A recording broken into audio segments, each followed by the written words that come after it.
Now, recently, Harold Price's daughter Patty and her family came up and spent the whole afternoon on my porch going through thousands of family photos, and in between thousands of family photos and slides were some priceless pictures from Harold's collection. And I'm going to tell a story as best I can through some of these old photos. This is part two. Now, on part one, I told the story of how Harold Price, when I was a young man, teenager, taught me how to paint, taught me how to build straight wings, invited me to his shop to graciously share all the technology he had already learned in his lifetime, and he was a master modeler. But not only that, he was a super generous guy with his time. My late friend Carl Wahlberg and I spent hour after hour after school. We went to school right near his house, high school, and he had tricks up his sleeve. The canopy to this plane was the first time I ever saw a canopy molded. Among other things, he was very creative in terms of coming up with ideas for original models. The Crusader had retractable landing gear powered by an O10 engine that was turned by the original Merco 49, way ahead of its time, way ahead of its time.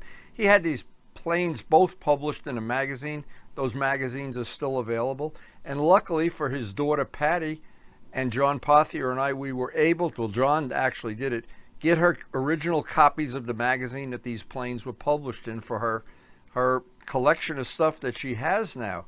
Now, what we did, we went through family photos, and I mean thousands of them, a milk crate full of photos. These are not photos, they're color slides that her son transposed using, I don't know what the technology is, and I tried to color enhance them as much as I could. Some of them were faded.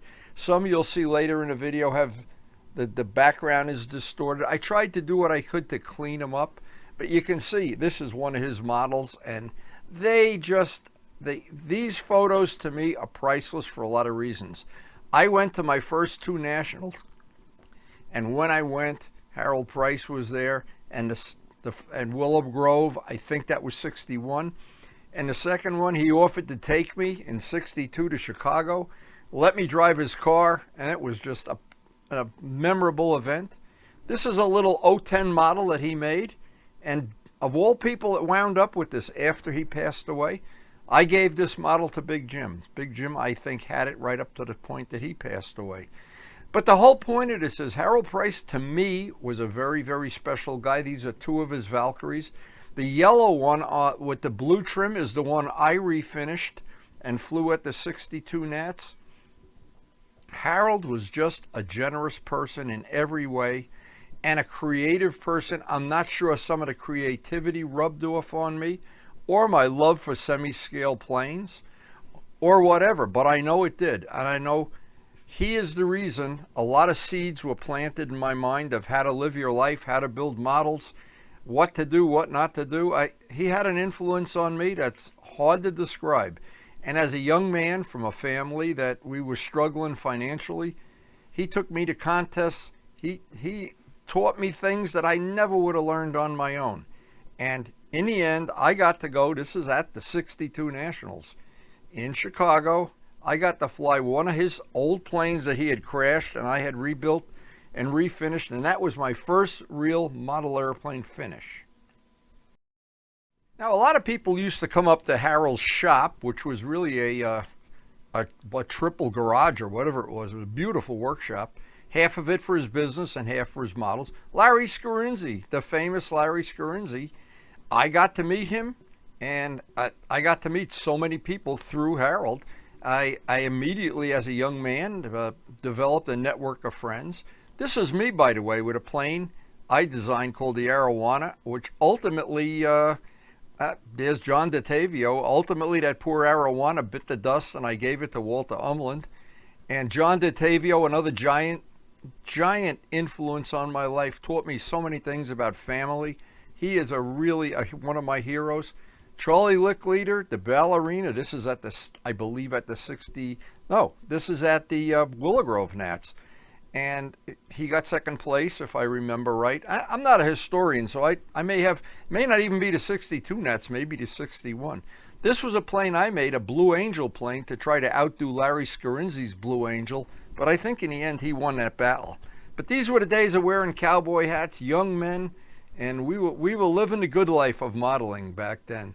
And this is me on the right with the green Nobler with the lightning bolts on the wing, Moses Quintana, and to be honest, I don't know who the person in the middle is. I don't recognize the face, but that's me back then. Man, I had already forgotten about that green Nobler. This was something you saw all the time in local contests. All the winning planes were orange, and part of that was John DeTavio's. They were all copying the Falcon. I think that's Bobby Miller there and Ronnie Pavler. I'm not perfectly sure. But the Falcon, the JD Falcon, here they're doing a repair on it. John's Falcon was one of the most popular East Coast models. Billy Simons had a bunch of them. I had some. Buddy Weeder was I think he had more than all of us combined. And this is his, of the Valkyries, this was, I think, the prettiest one with the pastel paint. And that looks like Eddie Elastic there. Eddie Elastic was another one that was at Harold's shop all the time. Moses Quintana on the right, Billy Suarez on the left, and me in the middle. Don't tell me I won a contest back then. Of course I forgot. But that is my green Nobler. Wow. So by going through all these thousands of pictures, and there's that Arowana. Walter Umland got that in the end. And Big Jim hated that plane. He was, I don't know why, but Big Jim never let me live about that plane. He just didn't like it. I don't know why. Anyway, those of us that were in the Flushing crowd, and here's Keith Ferguson and Lou Walgas. Lou had a big influence on my life. When I came back to modeling in 1979, I went to his house, and Bob Hunt and Lou cut me the foam wing that was to become my big sweeper back in 1980. Wow. Now, it's great that Harold took a lot of these pictures, and the color slides, again, this is Billy Simons loading his plane. You can see Harold's plane is in the car already. And I remember packing 3 and 4 planes into that little red station wagon and going to contests, especially faraway contests. And Billy, of course, had a more than one Falcon. I don't remember this gentleman's name, but that was a Jack Sheik's design, and it flew great. It had no flaps. It was, I think it's one of Jack Sheik's design. I'm sorry I don't remember the gentleman's name. Eddie Elastic, and we all wanted, as juniors, we were all juniors at the same time. Billy Suarez, Andy Lee, and everybody wanted Moses Quintana. We all wanted to beat Eddie Elastic. And to Harold's credit, he used to help Eddie Elastic too. Eddie was up at his shop many, many times with his father. We just had a rivalry of our own. I think this is the place in New York. I can't remember the name of the park. They had contests there, and boy, look at how low the gear sits on that Falcon. Wow. And this again, Eddie Elastic. This I couldn't correct the color. This is light green. It was the same color Steve Woolley's Argus was. That light green, like bathroom green. Very nice plane. Eddie was a great craftsman. I think this is Charlie Reeves when he was younger, but I'm not sure. This is at Willow Grove, I think 61. And I was there when Lou McFarland, I was there at the edge of the circle when Lou McFarland, the guy sweeping the street with the street cleaner, sucked up his lines. I was there. Bob Gildini, this is at, again, Willow Grove, because he flew the Olympic there. He was third, if I remember right. But again, I'm not a historian. I may have some of these things just a little wrong, but they're still fresh in my mind. Jim Silhavy, a light blue plane. He had a green one and a blue one. I don't remember which was which, but I know he was a super flyer too. And that was really a pretty Nobler, like the Cipra Noblers were, all of the Cipra Noblers.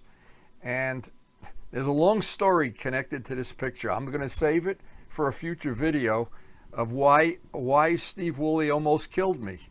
I'll leave it. It's a separate story. It'd take 20 minutes to tell. I don't want to make the video any longer than, say, 15 minutes or so. And people get bored at some point in time. John DeTavio, thank you. He lived to 92. I worked for him for several years. We were installing rugs. He worked for me when I was renovating houses. We were great friends for so many years. Karen actually dated his son before she met me. So I don't know about that. Anyway, this Valkyrie, I used to see this in my dreams.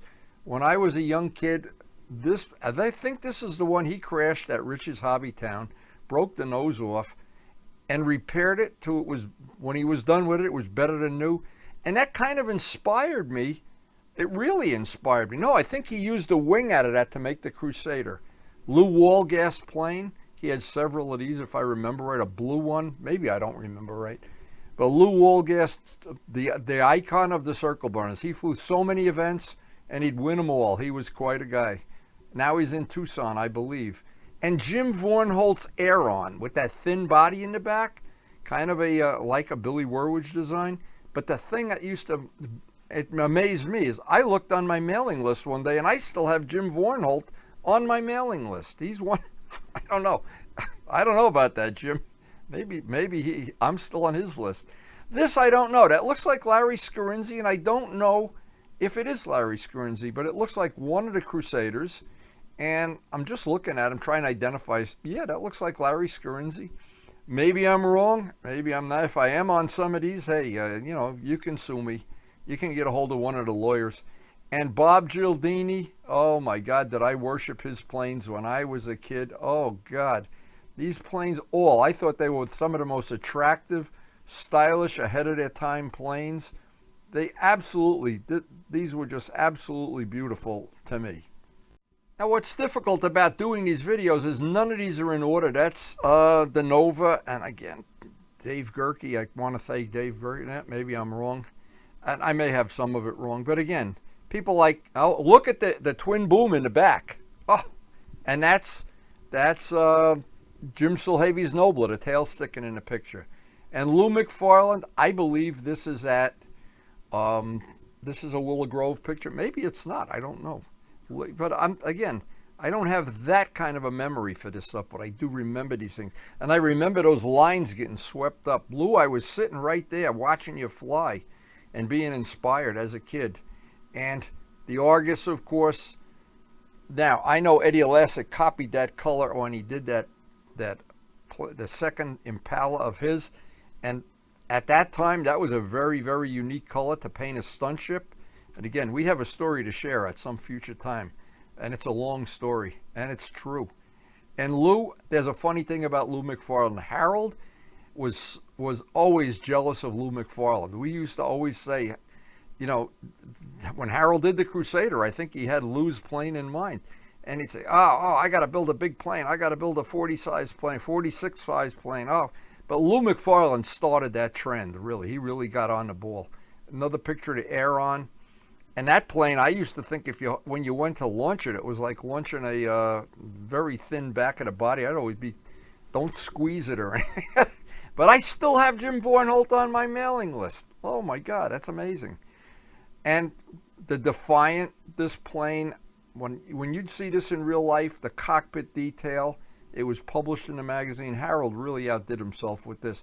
Even the details like the gear doors, the exhaust stacks, every part of this was very high-level craftsmanship, and all of Harold's planes was super light. And of course, Buddy Weeder, the late Buddy Weeder, he was John DeTavio's protege. Always flew one of his Falcons, and we duked it out many times. And the truth is, Buddy won a lot more than I did back then. So, Buddy, and there's a video on my channel about Buddy Weeder, trip I made to his house on my motorcycle. I think this is Charlie Licklider, but I'm not sure. It looks like the original ballerina, the paint job and everything. And that, everybody knows I like metallic blue. The paintwork on that was flawless. Canopy. I know Mike Estella built a copy of it that was very good. And this is one of the last pictures of, this is in Chicago, my restored Valkyrie that I made from the one he wrecked, or one of the ones he wrecked. And the really late model one, I wish the color in this were a lot better. Now, I always think that I lived in a very special time in terms of control line stunt. I was fortunate enough to meet so many interesting and talented people in my lifetime, Harold being the first one. And I have to thank him every time I think of his memory. I have to think of how many things he taught me, I've been able to post over 3,000 videos on my YouTube channel. Some of them are about motorcycles, model railroading, but all of those skills came from a wonderful time in my life when I was learning things and Harold was the teacher. And I hope you did enjoy the video. If you did, please take a second and hit the like button. I have thousands more pictures to go through. I'll try to make more photo shows like this if you guys enjoy it. I hope you do. It brings back great memories to me, and look, there I am, young. It blows my mind how unhandsome I was. Anyway, and thank you, Patty and family, for sharing these with us. Thank you so much, and thanks so much for watching.